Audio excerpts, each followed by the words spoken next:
دے رہے ہیں، ان کی وساطت سے میں بالخصوص اہلیان ڈسٹرکٹ پونچھ سے یہ بات کہنا چاہوں گا کہ پچھلے 2 دنوں سے جو بالخصوص مجھ ناچیز کے حوالے سے ایک شخص نے زمرد نامی جو اللہ بول چینل چلاتا ہے، اس نے میرے خلاف ایک لا علمی اور جہالت کی وجہ سے ایک ویڈیو اس نے وائرل کی، جس پر مجھے دکھ ہوا۔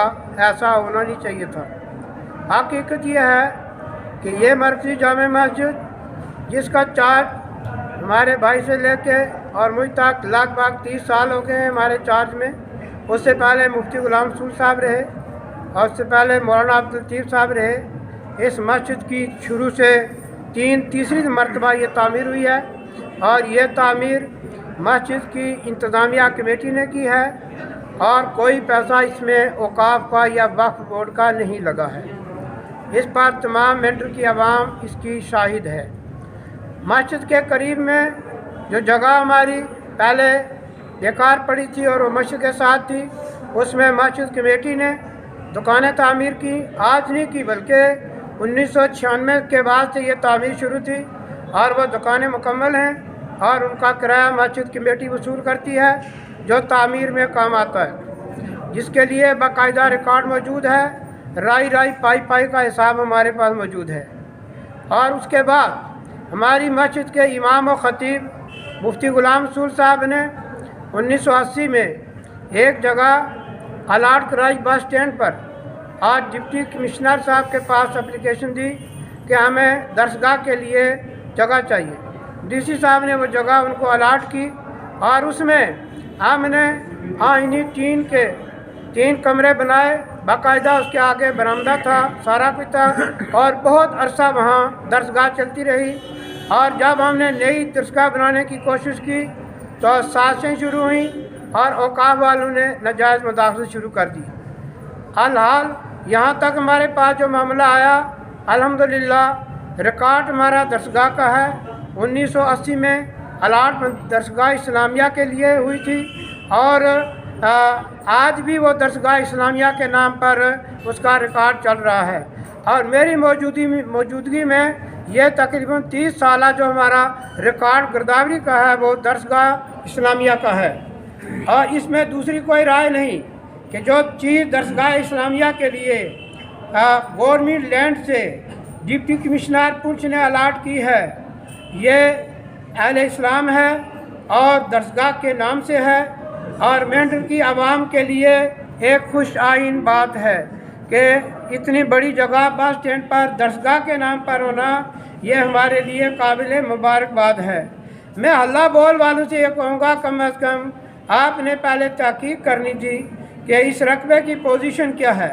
کوئی مولوی ذاتی یہاں نہ کرایہ وصول کرتا ہے، نہ کسی مولوی کے کھاتے میں کرایا جاتا ہے، بلکہ مولوی کا جو وظیفہ دیا جاتا ہے ہمیں، وہ کمیٹی کی جانب سے ہمیں وظیفہ ماہانہ ملتا ہے، جس کا باقاعدہ ریکارڈ موجود ہے۔ اور کوئی دکان کسی مولوی کی ذاتی نہیں، نہ کسی کمیٹی والے کی ذاتی ہے، مسجد کی دکانیں ہیں، اور مسجد کمیٹی اس کا کرایہ وصول کرتی ہے، اور باقاعدہ دکانداروں کے پاس بھی ریکارڈ ہے اور مسجد والوں کے پاس بھی ریکارڈ ہے۔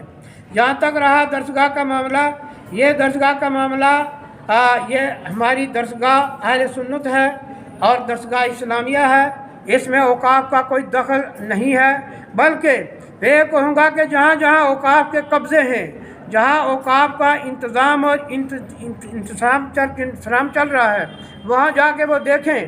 اور ہم نے جہاں تک ملاحظہ کیا کہ ان کے ملازم خود رو رہے ہیں اور وہ شکایتیں کرتے ہیں، بلکہ پچھلے دنوں دربار چھوٹے شاہ سے شکایت آئی کہ جن کی تنخواہ 19 اور 18,000 تھی وہ 9,000 پر آ گئے، جن کی 9 اور 10 تھی وہ 5 پر آ گئے، اور جو 2,000 دیتے تھے مکتب کے اندر وہ سب بند کر گئے، اور جن کی تنخواہیں لگی ہوئی ہیں بند نہیں ہیں وہ تقریباً چوتھا مہینہ چل رہا ہے کہ اس وقت تک ان کے اکاؤنٹ پہ پیسہ نہیں آیا، اور وہ علماء، وہ ائمہ کرام جو اوقاف کے ملازم ہیں، اگر وہ 4 مہینے سے اوقاف کی انتظار میں ہیں، جس کو 8 یا 9 ہزار روپیہ ملتا ہے اور وہ چوتھا مہینہ بند ہے، وہ کس کی ماں کو روئے گا؟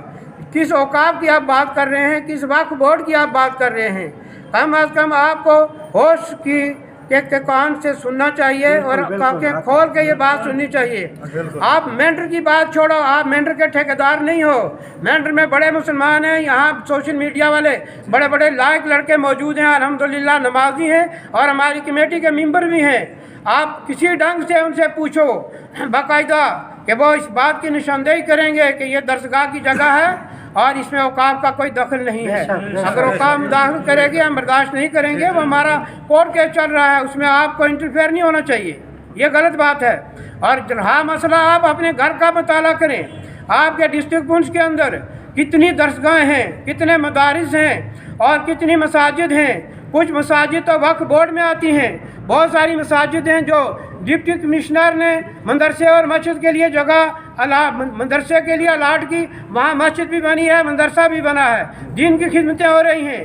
اور بہت سارے مدرسے ہیں جن کو منسٹروں نے الاٹ کی جگہ، بہت سارے مدرسوں کو چیف منسٹر نے جگہ الاٹ کی، مگر آپ لوگ آج تک ان مدرسوں کے بارے میں کیوں نہیں بولتے؟ آپ ان کی دیکھ ریکھ کے بارے میں کیوں نہیں بولتے؟ وہاں وقف بورڈ کیوں خاموش ہے؟ کیوں نہیں ان کی پرچول کرتا ہے؟ وہ کام کر رہے ہیں تو کر رہے ہیں۔ ہم نہیں کہتے آپ مداخلت کرو، اس لیے کہ یہ آپ کی مداخلت بھی بیجا ہوگی۔ آج تک وقف بورڈ نے یا اوقاف نے جو کام کیا وہ ان کو مبارک ہو، ہم اس میں مداخلت نہیں کریں گے۔ جہاں تک رہا پونچھ اوقاف کا معاملہ، میں مغل صاحب سے یہ بات ضرور کہوں گا کہ اس معاملے میں ہماری ایڈمنسٹریٹر سے بات ہوئی ہے اور وہ پوری ڈیٹیل ہم سے لے کر وہ اس بات پر مطمئن ہوئے ہیں کہ جہاں تک میرا ایمان کہتا ہے کہ یہ درسگاہ کی جگہ ہے اور درسگاہ کی رہنی چاہیے۔ ایک شریف آدمی، دیانتدار آدمی، اوقاف ایڈمنسٹریٹر اگر وہ ہماری حمایت کر رہا ہے کہ اس میں ہم آپ سے چھیڑنی کریں گے اس لیے کہ درسگاہ کی جگہ ہے، تو اگر ایڈمنسٹریٹر یہ بات کر رہا ہے اور آپ نے اچھالنا شروع کیا، وہ ایک شریف آدمی ہے، وہ ایک اس نے کام نہیں کیا، وہ ایک سست آدمی ہے، اس قسم کی باتیں کر کے مینڈر کے پرامن ماحول کو آپ آگ لگانا چاہتے ہو؟ کیا کرنا چاہتے ہو؟ ایک فساد برپا کرنا چاہتے ہو؟ کیا کرنا چاہتے ہو؟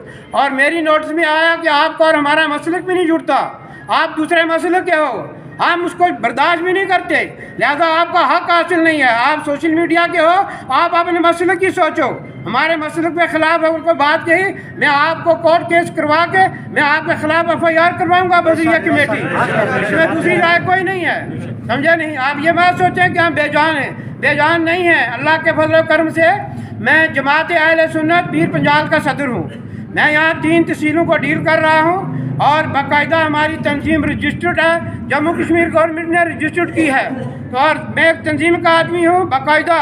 میں اپنے علاقے کے اندر اللہ کا فضل و کرم ہے، جتنا یہاں کے عوام ہے، ہندو مسلمان سارے مجھ پر اعتماد کرتے ہیں اور سارے ہماری عزت کرتے ہیں، اور جتنے مکاتب فکر ہیں چاہے وہ سنی ہوں، وہابی ہوں، شیعہ ہوں، وہ سارے میرا احترام کرتے ہیں۔ مگر بڑے افسوس کے ساتھ میں یہ کہوں گا کہ آپ کو میرے بارے میں یا جانکاری نہیں ہے یا آپ کو وہ ناجائز پیسہ، آپ کے ناجائز ٹکڑے آپ کے پیٹ میں گئے ہیں جو آپ کو اچھلنے کودنے پر مجبور کر رہے ہیں۔ لہٰذا میں آپ کو موقع دیتا ہوں، آپ 24 گھنٹے کے اندر اندر اپنے الفاظ کو واپس لیجئے، نہیں تو میں بذریعہ کورٹ آپ پر FIR کرواؤں گا۔